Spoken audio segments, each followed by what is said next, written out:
Hi, Rhonda. Welcome to Badass in Heels.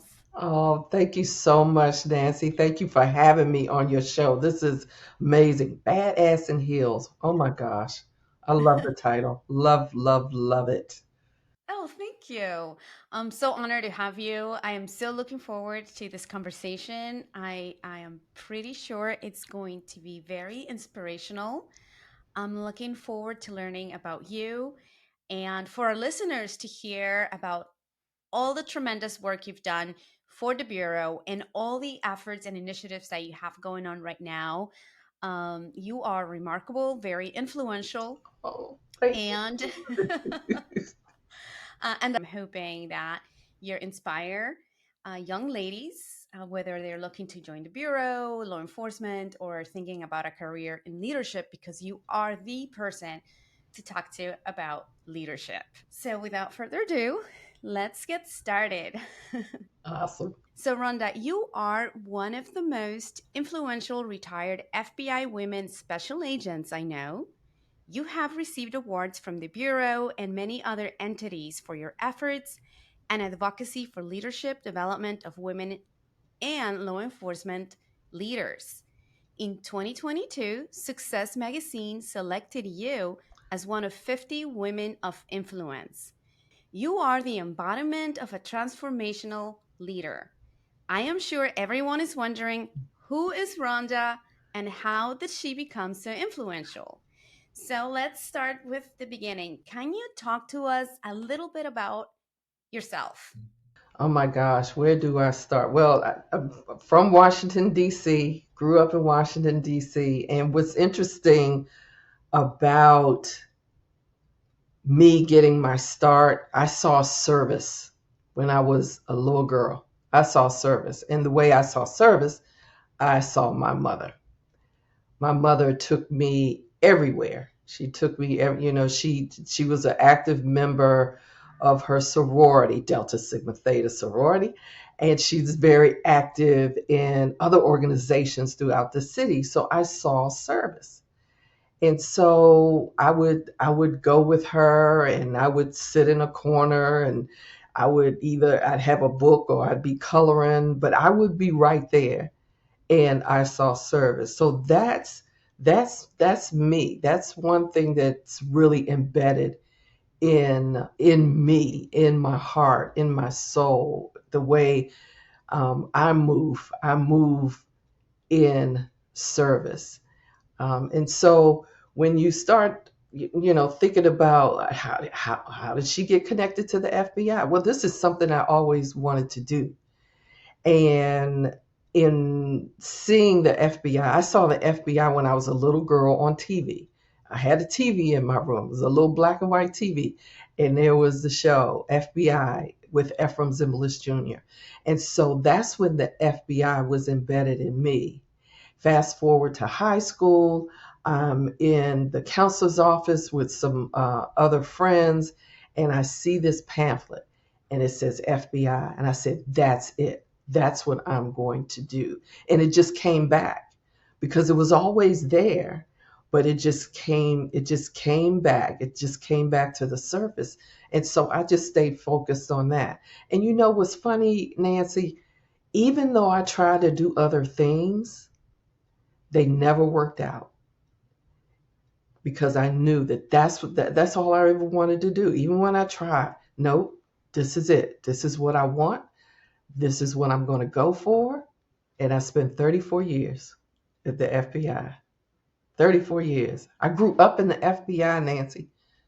I grew up and I realized that when I retired, really, because it goes by so fast.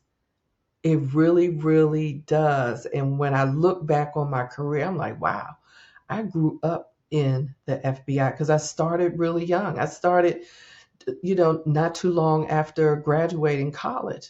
I started in the FBI. I was there, started 4 years as professional staff, and I became an agent 4 years later. So it was definitely a journey, but I learned so much. Learned so much. I learned so much about me. I learned so much about people. I just learned. I was just a sponge throughout their 34-year career. And so for me now, everything that I've learned, I use it. I use it to help people, serve people, elevate people, take people to another level. So I'm using what I know, my lived experience, to help other people. Thank you, Rhonda. I truly enjoy the part that your mother was a source of motivation Yes. for you, and you're looking up to your mom. So she must be a wonderful woman. Yeah. Yeah. And so was my mother. I didn't know when I was a little girl. My mother she worked for NASA. I knew that. But my mother was a hidden figure. She was a hidden figure. They did a movie in 2015 about the hidden figure. And Yes. so, yes, my mother was a mathematician with NASA. And she was assigned at Greenbelt in Greenbelt, Maryland, at Goddard. And I didn't I didn't know the impact. So as I look back, I can see, how my mother moved, how she did things. It makes Mhm. all the sense. It makes perfect sense. I mean, my mother, she's bad. We just celebrated 85 years. She's 85 years old, and so we had a big party at her. She wanted a party. She wanted a party, and she had mentioned she wanted to have a party. I'm like, okay, mom. So I didn't say anything, and then she's like, "What y'all doing with this party? Y'all having a party for me?" Like, okay, we got to get going then. Yeah. Wow, that is amazing. I remember the movie. Yeah. That was just formidable. Yes. Formidable, and to see that finally somebody's telling their stories, right? Yes. Because that you just said they're hidden figures. You don't want to talk about women, you don't want to talk about black women being amazing or Yeah. intelligent Yeah. or badasses, right? Right. It's Exactly. And I had no idea. I had no idea. It's just incredible that I would ask my mother. I'm like, filling out government form. You have your, you got to put down your parents and what their occupation. I'm like, Ma, what do you do? She says, I'm a mathematician, and I just write that down. I'm like, okay. I had just no. I'm like that. Well, what's mathematician? It did not occur to me at that time of what a big deal that was, and that's so. I'm very, very proud of my mother. I'm very, very. I'm just. It's so I saw it while she did not put it. She put it out there in her actions. And so I saw it. I saw it. So that's big for your listeners to really take that away. How they show up, how they look, how people are watching, people are paying attention. The young people that are surrounding you, they're paying attention to what you're doing. So be mindful of your words and your actions because they could cause an impact for sure. absolutely, absolutely, Rhonda. That is amazing, and I'm sure she's equally proud of what you've become and all your achievements. Yeah, she's good. She's a cheerleader for sure. Yeah. So did you have that party? Oh yeah, it was big too. So look, we were going to keep it at 50. We had almost 100 people there, Nancy. She made her list. I'm like, Ma, this is over 50 people. Oh, it'd be all right. They not all coming. They showed up, Nancy. They were there.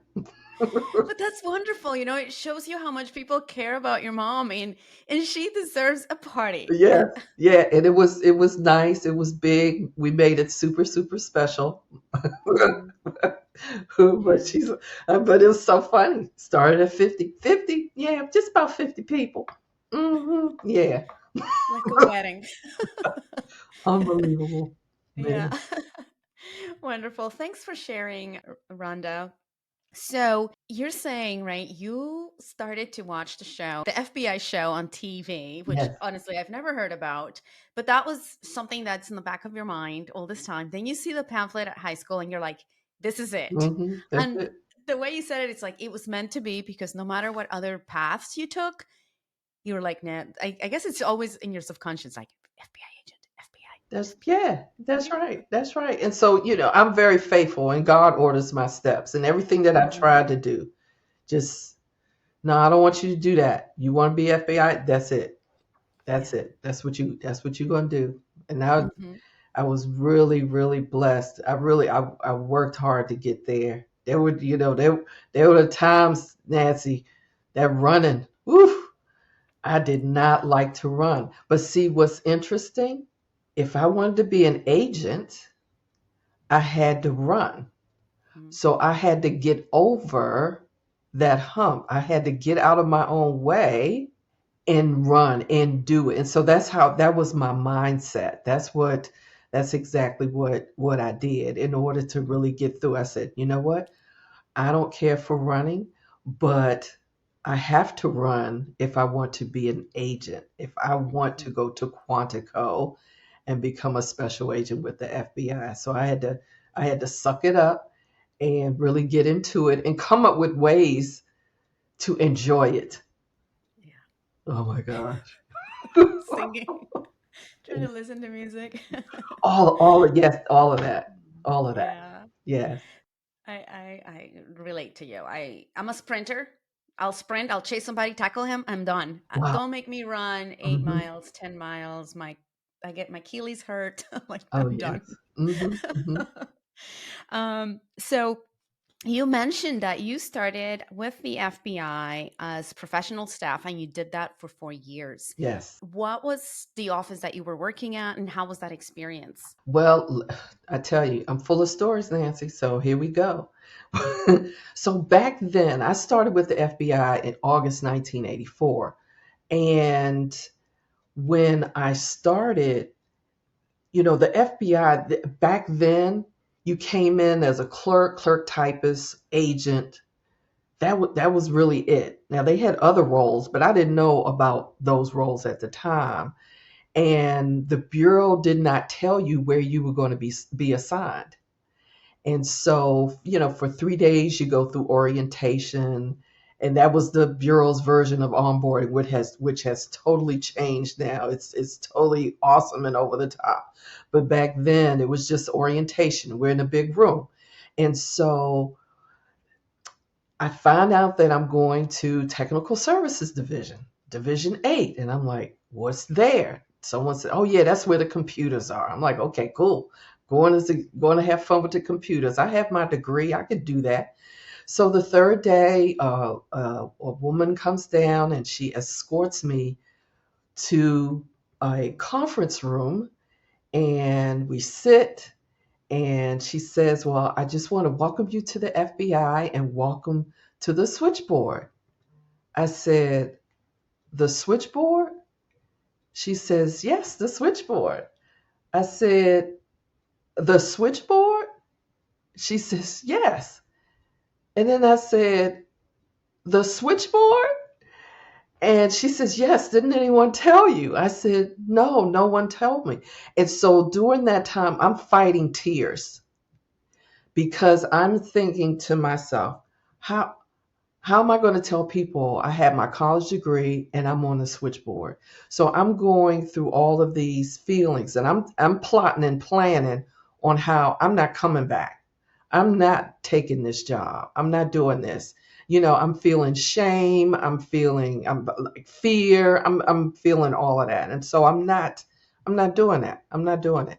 And so she saw how upset, she saw, because I was fighting tears. I didn't cry, but I was fighting.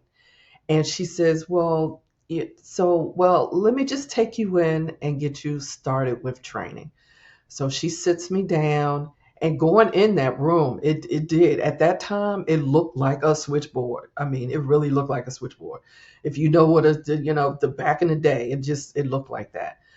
So I sat there and I'm still fighting. I'm still fighting. I'm like, mm-mm, I'm not coming back. I'm not coming back. I'm not coming back. I'm not coming back.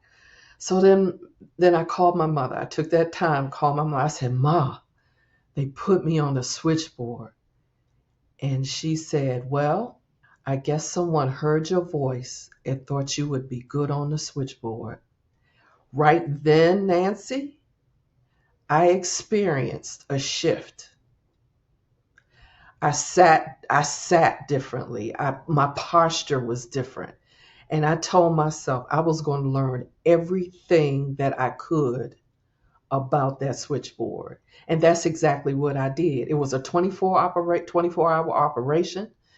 Everything came through the switchboard. If you had to make a long distance call back then, you had to call the switchboard. If you needed to do a conference call, you had to call the switchboard. The director called the switchboard. The attorney general called the switchboard. Everybody, all the executives at FBI headquarters called the switchboard. And so that allowed me to get to know all of them. So I got to know people. I got to know the bureau. And so I just told myself I'm gonna learn everything about the switchboard. I worked all the shifts.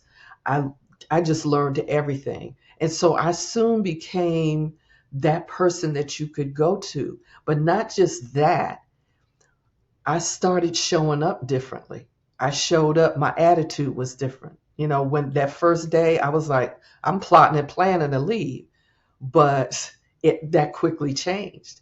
And because my mindset changed, it really elevated me because I'm like, I'm gonna learn everything about this. And I started to meet agents, all kinds of it. I started to connect with different people. I started to just ask them questions about their positions and what they did. And so I learned. I learned. It was just amazing. And so when I changed my mind, I started to elevate. Opportunities started to show up. Doors started to open because of my mind and how I showed up decent and in order. And so I was there for a little over a year. Then I became a photographer. So I did that for a year. And then I was transferred to New York working as part of the special surveillance group. I was an investigative specialist. And so I was there for about a year. And so I applied to become an agent and I got in. So, so I went into agents class September 1988. Wow, Rhonda, thank you. It's amazing, right? Your mom was there to lift you up, Yes. and she did it in such a beautiful way. Oh yes. Oh yeah. It was amazing. Amazing. That was amazing and very positive. So it completely shifted you, and like you said, it opened. Once you have this positive attitude, and you're projecting that, Yes. you're receiving now all these other opportunities Mhm. to Mhm. grow and see the bureau.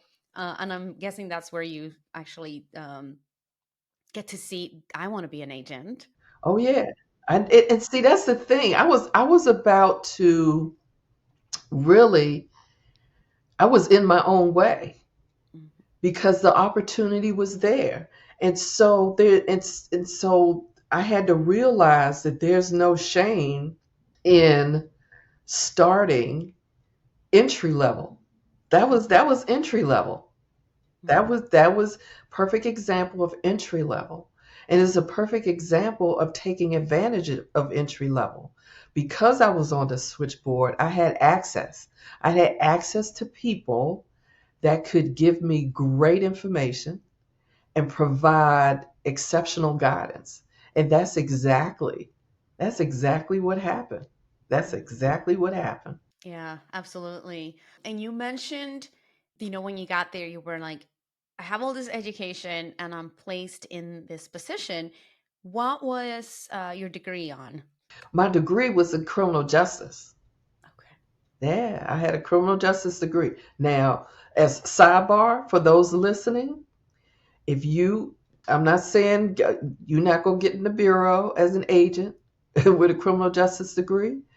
I suggest you enhance it because it's not competitive. Straight talk, straight talk. Majored in criminal justice is it's good, but if you are interested in becoming an agent, really take a hard look at what the bureau is looking for and be very very intentional about that because criminal justice is you will not be competitive with just a criminal justice degree. Now if you want to enhance it, getting your master's, going to law school, working on getting a language that the bureau is really looking to bring people that had that skill, that's a different story. But don't think that just getting your degree in criminal justice is going to get you in. For me, we're talking a long time ago. We're talking in, when I majored and I came in 84 and I went through in 88. No, it's a different time now. So be very, Hmm. very intentional and be mindful of what the FBI is looking for because it's really the needs of the Bureau. It's the needs of the FBI. What does the FBI need? And so if you really want to become an agent, just be mindful and be intentional about looking for what the FBI is looking for. Hmm. Absolutely. Completely agree with you. Time changes. So, what does the Bureau need now? Focus on that. Hmm. So, let's go back to the academy. So, it's 1988, and you arrive at the academy. What was it like to be a woman of color at the FBI in 1988? And of course, you already have some experience with the Bureau. So, I don't know if you had an upper hand or it didn't matter. Well, for me, I felt like I did. I had the upper hand Mhm. because while going through Quantico, when one of the instructors, they might mention a division or they might have an acronym or say something, I knew exactly what they were talking about and I could share that with the other agents in class. I could share that.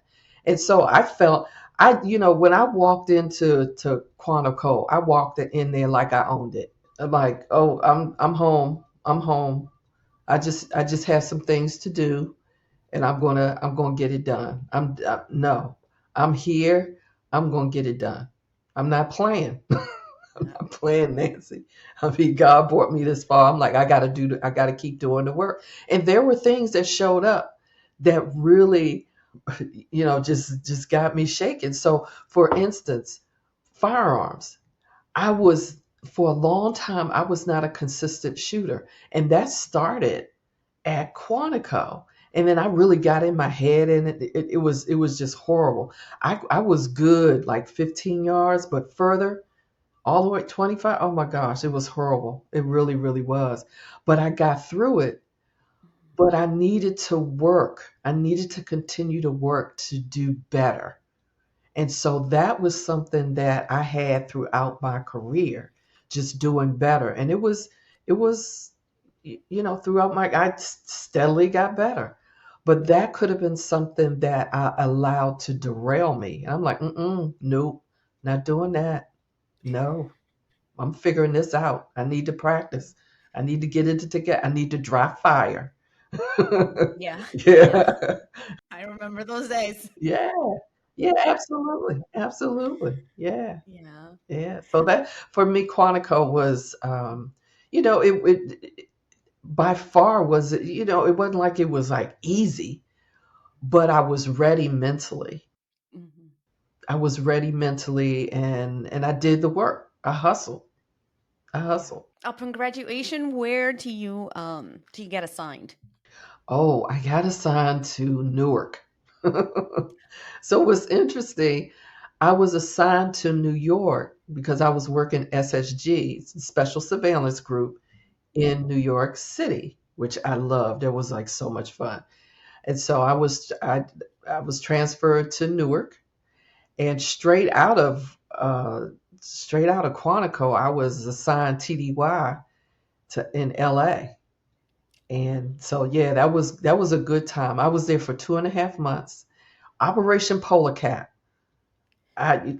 Operation Polar Cap. That was the name of that case. But I wish I had stayed longer.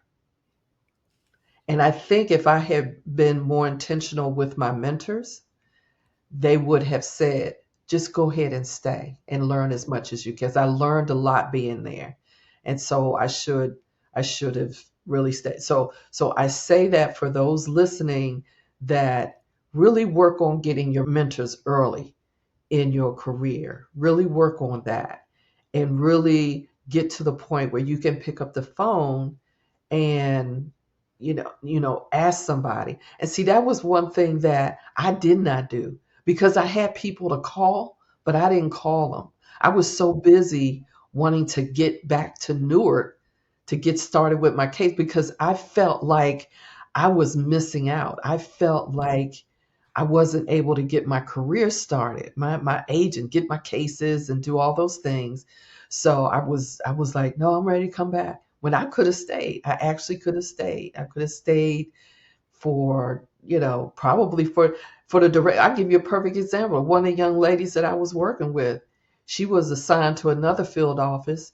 She continued to work that case. She was there long enough where she was able to get transferred. So it happens. It happens. Yeah, sometimes we have like those, we're so focused on the future or something else that we forget to live in the present, right? Yes, yes, that was good, Nancy. That was good right there. Absolutely. Absolutely. So, what kind of case was Operation Polar Cap? It was a money laundering case.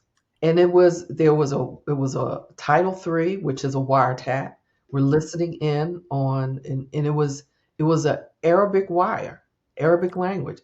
And I don't speak, Nancy, I don't speak Arabic. But what happens is that you just have to, you got to let it run. And then the translators, they come in and they listen to it, and then they say no, not pertinent, not pertinent. But yeah, and back then there weren't enough Arabic speakers to sit on that wire. So you just had to let it run, and then they would come in and they'd listen, and then they say, okay, not pertinent, not pertinent, Mhm. not pertinent. So just kind of work it out from there. But it was the the opportunity to connect with other agents from other places, and just because it was a big case, and so you had people from all over the country, agents from all over the country coming in, working this case, doing different things. So it was an opportunity. It was an opportunity to learn and to see. And it just really would have been fun to have stayed and just kind of, just watch and pay attention to the case as it went through its transition. But I learned what when I was there, so that was good. That was good. Yeah. So you do your 2 months there, and then you go back to Newark, Yes. and then you finally get your squad and your cases. What was it that you started working? Applicants, Nancy, applicants. So not yet. See, that's what back then. That's what the Newark division did. They would put you on the applicant squad to get started out. And it's kind of a cool strategy, because New Jersey was a very, very big state. It was just, while it's, you know well, it's populated. Oh my gosh, so many people there. But there were so many different counties and so many different police departments throughout the state. And so what was interesting about being on the applicant squad, that was the squad that at that time had a lot of sources, had a lot of sources of information, informants, because we were out in the streets. We were out connecting with people. We were out doing interviews. And so we would meet people that were interested in sharing information. And so you had the opportunity to really get into that space of really honing your skills in your communication skills and connecting with people and getting them to want to help you and to help you and provide information. You know, get to be in that space to really do well there. And so that's what the applicant squad did. It helped you learn the state, helped you learn, where to go, where not to go. And just really, you had the opportunity to meet so many different people doing applicant, because you had all the different people applying for positions, and then you had some of the presidential appointees, so you would do their backgrounds, or so were a good opportunity. But I did that for about a year, and it was time.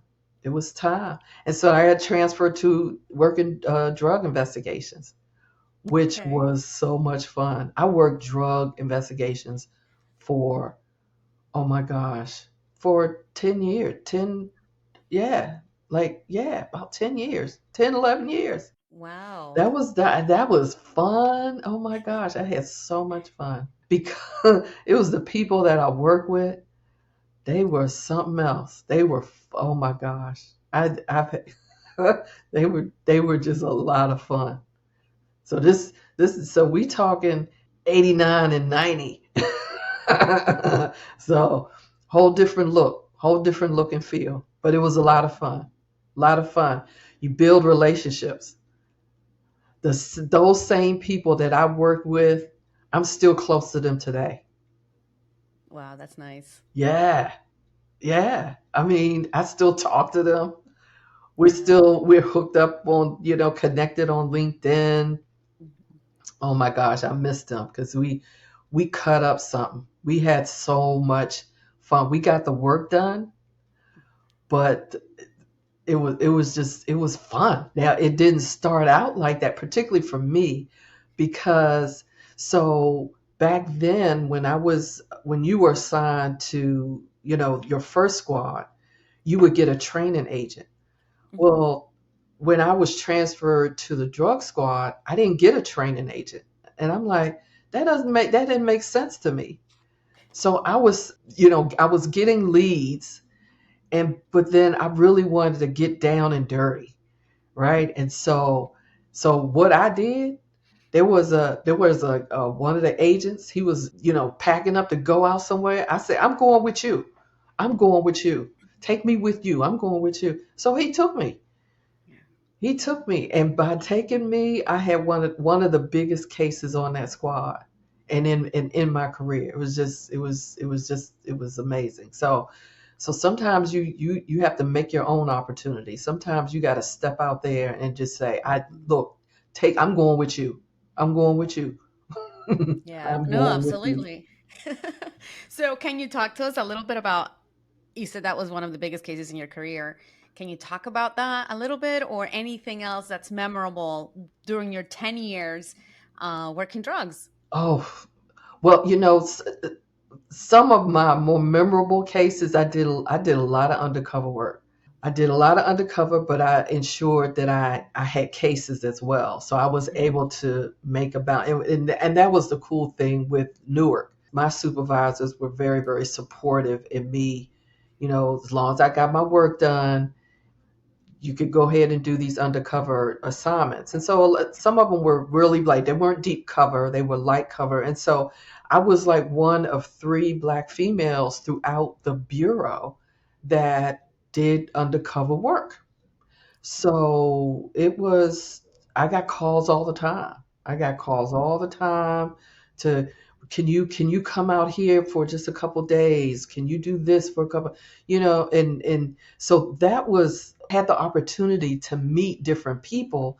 And then I had the opportunity to experience other cases and to see how other people investigate, Mhm. right? So that was very memorable, for me, doing that work. But one story I can definitely share with you because it cracks me up every time. I was working with two officers.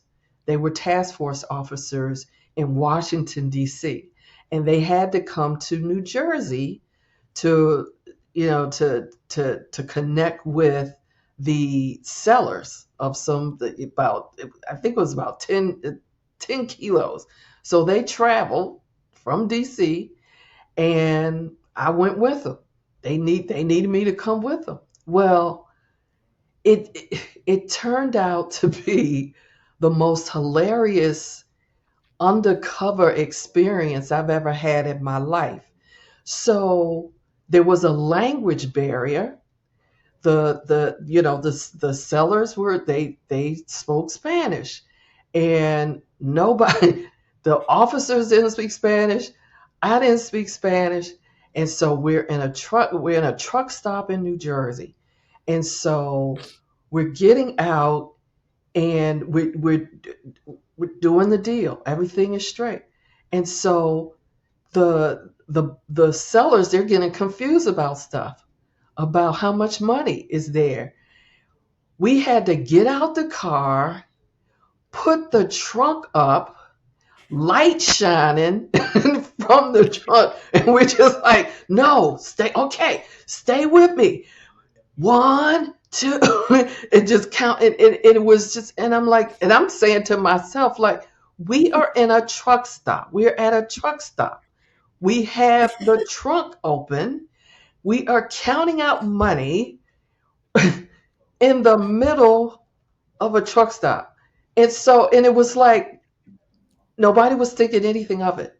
We would just look, okay, this is how, look, okay. We're like, okay, look, slow down. One, two, okay, see, this is, and then everything was good. So that was, that was it, because see, that could have gone a whole bunch of different ways. But we weren't really thinking about that. We were just trying to look. We You got all the money. Here it is. Hmm. Do we have to count? We got to count it out so then we, okay. Let's do it. Oh my gosh. Yeah. So I can picture it. oh yeah, it Oh, was yeah, because it's, what are we doing? But yeah. all of that went out the window because we wanted to help them understand and help them know, we got all your money. Here you go. We got all your money. Oh my gosh. Yeah, no, it's what you're saying. It could put you in different situations. It could have been dangerous. Lots of things could have happened. So, But I want to add, we were totally covered. That's one thing about when I was in undercover assignments. mhm. I knew that I could look left and I could look right. Somebody Yeah. was there. Somebody was there. I knew that we were being watched. So Mhm. everything was all good. Yeah. And so that's one thing that the bureaus really, I went through a hellacious undercover school, and it was for 2 weeks. I went through that, and so the bureau is very, very intentional about preparing undercovers and training undercovers, and just making sure that undercovers are ready and they're equipped to even work certain violations now. So back then, I was a certified undercover, and I could work anything or any violation. But now they're a lot more intentional about, okay, you're more suited for this, you're more suited for this violation. So, Mhm. I knew that if I was going out there in an undercover capacity, I knew that there were a bunch of people, and they had my back. They had my back. Hmm. Very important. Oh Yeah. yeah, absolutely. Yeah. I've heard about the program, and I know the team goes out and they make sure you're safe. Yes. Oh yeah, absolutely. That's awesome. So you're there for 10 years, or you're working that violation for 10 years in Newark. Yes. Is that at the point where you decide you want to promote to supervisory positions? Well, I was in the relief program, and I got into the relief supervisory program. What that is, it's a program for agents that might have an interest in moving up. And so you become a relief supervisor. So when the supervisor is out, you can step in that role and you can cover the desk. You could take care of work that needs to be handled when the supervisor is out. And there's training for that as well. That supervisor, that relief supervisor training. So it's a good program. And so after I was assigned to Newark up until 98, and I had been trying, I was putting in for positions, but I wasn't getting any traction. And so then I decided, you know what? I'm just going to take my office of preference, which was Washington, D.C. So I transferred to Washington, D.C., and I was working drug violations there. I was having so much fun, Nancy. I had a great partner. We had a lot of fun. We worked, but we had fun. We had a good time. Well, one day I'm sitting at my desk and I get a phone call from a source. And this source says to me, I need $20. I said, you need $20. I haven't heard from you forever, and you calling asking me for $20. Why are you asking me for $20? You haven't given me a name. You haven't given me a phone number. You haven't given me an address. You haven't given me a tag number. You haven't given me any kind of information. I'm not giving you $20. Don't be calling asking me for 20. So I lost my mind, Nancy. I lost my mind. I'm sitting at my desk and I'm losing my mind because he asked me for $20. I said, don't you call me asking me for $20 till you have some information. Click. And I said to myself, it's time to go. It's time to go to headquarters. I'm going to headquarters. So that really got me going. So I thank that source. Don't remember his name, but he got me going on my journey to really jump out there. And so I started putting in for positions, and I was selected to go to the drug section, the Colombian Caribbean unit. And I was there for a couple of years. And I enjoyed that work as well because it gave me the opportunity to represent field offices. It gave me the opportunity to help those field offices get what they need because headquarters is that support. That's where, you're really supporting the field. At headquarters, you're supporting the field. So that's what I was doing. I was supporting the field office, and I did that for a couple years, and then I went to the inspection division, and I did that for a few years, and from the inspection division, came back to Newark as a supervisor. Yeah, came back to Newark as the organized crime supervisor. So that was a lot of fun too. So you are, it's great. Like your whole career, it's crime, right? Criminal. Yes, So you already have all that experience. So you're able to impart that experience that you have, yes. support all those desks, and at the same time, you're learning, right? Because we all learn. Oh, yes. Every day. Just learned something today. Yes. Earlier on. So what was it like?